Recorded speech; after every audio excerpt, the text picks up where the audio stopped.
आइ बात करब मैथिली साहित्यक चर्चित प्रकाशन संस्थान नवारंभ द्वारा प्रकाशित नव पोथी कचरीवाली पर। एहि पोथीके शीर्षक कचरीवाली हमरा बेसी ध्यान आकृष्ट केलक जे आखिर की कारण छै जे लेखक कचरीवालीके ऊपर उपन्यास लिखबाक योजना बनौलनि। एहि मादे लेखक दुर्गेश मंडल कहैत छथि, कहलिए जे गाम घरमे नशाखोरी बहुत ज़्यादा बढ़ि गेलैए। छोट छोट धियापुता सब नशाके ओर बेसी अग्रसर भऽ रहल है। गांजा दारू पहिलेके अपेक्षा अब ज़्यादा चलऽ लगलै। तब ई छै जे खुलम खुला नहीं बिकाई छै या नहीं कोई कऽ रहल छथि, लेकिन पहिलेके अपेक्षा ज़्यादा भेलै। और दोसर समस्या छै जे अहाँके जल जमाव जते गाम घरमे गली कुचीमे सड़क बनलै, ओहिसँ फायदा मात्र एकटा भेलै जे थाल ताल नहीं होइ छै आब।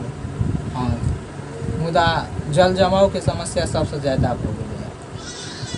इएह सबके लऽ कऽ हम कचरीवाली लिखलिए।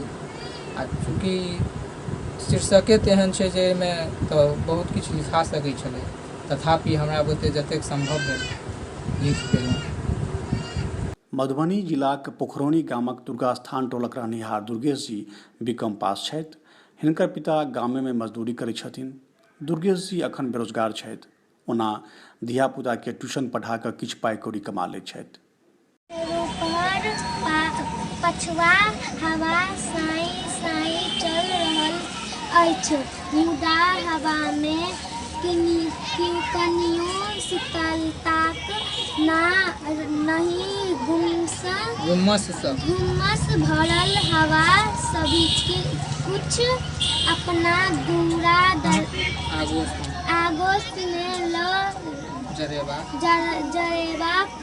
लेल विद्यार्थी सबमे कतेक एहनो विद्यार्थी छै जे 6 महीनासँ हुनका पाइ नहि देलकनि। एखन बरखा बड्ड भऽ रहल छै तऽ दुर्गेश जीके अङ्गनामे पानि जमा भऽ जाइत छै। एहि मादे हुनकासँ पूछल तऽ कहलनि जे सब जगह पानि अङ्गने दऽ कऽ बहैत छै। सब अपन अपन जमीन हथिया लेलक तऽ पानि जेतै कतऽ? जखन नाला लऽ कऽ समाजमे मारि भऽ सकैए तखन की कहल जाय?